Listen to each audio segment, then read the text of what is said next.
your forecast first. Sponsored by Matex Heating, Cooling, and Plumbing. We've got cloudy skies across central Illinois with our chances for spotty showers and storms coming into more of just our far southwestern counties. Overall, though, we're just looking at cloudy and dry conditions for the night with temperatures right now in the low 70s, like it is here in Champaign at 73 on our Adams Memorial weather camera, part of the Roofing Dog Island overlooking Champaign. We've got winds out of the north right now up to around 10 miles an hour. And as we go through our forecast this evening, for all of you who are going to eventually be or currently at some football games, you've got no problems there. The thing what to look out for, there'll be some chance for some spotty showers, maybe even a storm over the weekend. We'll time things out here in just a few minutes. WCIA 3 News starts right now. Now on WCIA 3 News. It's a paper that's been around for almost 100 years. What major change is coming to the News Gazette? Hopefully they'll catch the guy. Neighbors have been warned to lock their doors. The latest on a man who stole a truck and is now on the run. The lights are on across the state. High school football season is here, and we're ready to help kick it off. You're watching your local news leader. This is WCIA 3 News at 6. Some employees at News Gazette Media could be out of a job as the company is being sold. Good evening. I'm Paul Cicchini. And I'm Jennifer Roscoe. The company has filed for Chapter 11 bankruptcy. It's now in the process of being bought out. WCIA 3's Jennifer Jensen live in Champaign. Jennifer, the transition will come with job losses. Jennifer, it's unclear how many positions will be eliminated or affected, but employees were given a formal notice of potential layoffs planned to happen within a 2-week time span starting on October 31st. The News Gazette Media says with the state of the economy, they couldn't afford to operate independently. The family-owned Champaign Media Group bought them out. It's an affiliate of a larger company called Community Media Group. That company says they might rehire some employees during the transition. The acquisition includes 3 radio stations, WDWS, WHMS, and WKIO. It also includes newspapers in Mahomet, Rantoul, Ford County, Piatt County, and Vermilion County.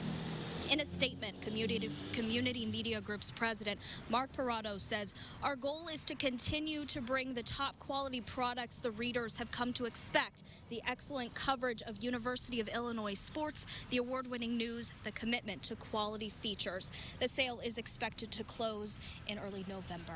Live in Champaign, I'm Jennifer Jensen, WCIA 3, your local news leader. Jennifer, thank you so much. Now, News Gazette Media was founded in 1919. The chairman of its board of directors says, quote, in this difficult environment for independent newspaper owners, we are pleased to have found a buyer with strong Midwestern roots that will continue the tradition of community journalism. From a newspaper to a building that used to house a radio station, we've got an update to safety concerns near Collins Tower. Danville Mayor Ricky Williams says he's asking about estimates for demolishing the building. He says it's just a first step. There's no plan in place yet for it.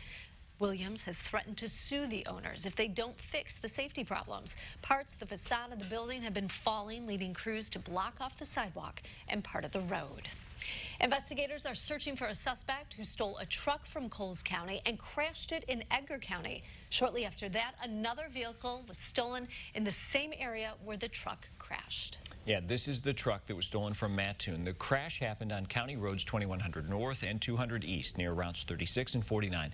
Police say the driver hit a rock, but when they got there, they couldn't find any drivers. WCIA 3's Courtney Bunting is here. Courtney, have they found the second stolen vehicle? Yeah, Paul, they found it just hours ago, but haven't said if the same driver who crashed the truck was in that second vehicle. I talked to people living in a house right by where that crash happened. They said it was an interesting start to their morning. I immediately thought, oh boy, somebody's, hurt or something. While enjoying a morning coffee, Tom DeWitt heard something he almost never hears on his quiet road. We heard a large bang sound. That sound came from a crash right outside his front door. And when I looked out the window and seen the steam from the radiator, steam pressure was going, and I thought, well, there's a problem out here. Police say a driver who stole a truck in Mattoon drove across county lines and crashed near DeWitt's house. The suspect was heading east on 2100 North when they turned around before the road turns into gravel. They swung into this driveway, into the yard, and then hit this rock, breaking it into pieces. knocked off 3 hunks of rock on there when he hit that head on, so and pushed it there a good 10 feet. So that was quite a jolt. I went out to check the site out, and there was nobody around. And so then I looked up and down the road to see if somebody was walking down the road, and I couldn't find anybody. DeWitt then called police, who walked around the property with him to make sure the suspect wasn't inside his house or shed. In a Facebook post, the Edgar County Sheriff's Office warned people to be careful and lock their doors. But that message didn't make its way to everyone. Sandy Elam lives in Douglas County, not far from the crash site. Deputies there are now handling the investigation. Elam says the manhunt was news to her. You weren't notified at all? No, I knew nothing. Despite the warning, she isn't worried. And hopefully they'll catch the guy. I think they got some pretty good officers over here at Douglas County, so. And we just called Douglas County a few minutes ago, and there are still no updates on their search for that second vehicle and no suspect description or name. We'll let you know as soon as we get more updates, Paul. Yeah, certainly a scary situation if somebody's out there, and lots of people are out, obviously, for football games across central Illinois. Yeah, nerve-wracking for sure. Yeah, Courtney, thanks. Well, Decatur police are searching for a man they believe is armed and dangerous. They said Teron Perry stole a vehicle and kidnapped his ex-girlfriend this morning. She's since been found, but Perry's still on the run. He's driving a bronze 2009 Kia 4-door with an Illinois license plate reading BK27961. If you have any information, call Decatur Police. The Piatt County Sheriff's Office is investigating a couple home burglaries, both of which happened during the day. They happened in Monticello Township near the Piatt and Champaign County line. Police say if you see anyone on your property you don't know, contact the Piatt County Sheriff's Office. That number is right there on your screen. Follow up now for you. A state representative pleaded guilty to driving under the influence. Stephen Reich, a Republican from Woodstock, was pulled over in Springfield in early May. He took a breathalyzer test at the time of his arrest and tested at almost twice the legal limit. He will keep his driver's license, but will go under mandatory supervision for a year. John Shimkus has served in the U.S. House for more than 20 years. That's going to come to an end after this term is up. The Republican from the 15th District has announced he will not seek re-election. He's been in the House since 1997. That is not him. He released the following statement this afternoon, quote, "I will leave the political field knowing that I have served honorably and with the help of many accomplished a lot for my constituents, our state, and our nation." With the Labor Day weekend here, IDOT suspended several construction projects over the weekend, but people in Champaign County may not see a difference. There are 4 areas that will remain closed. That includes I-74 between St. Joseph and Vivian, the Prospect Bridge over I-74, the Bradley Avenue Bridge over I-57, and Prospect between Curtis and Windsor.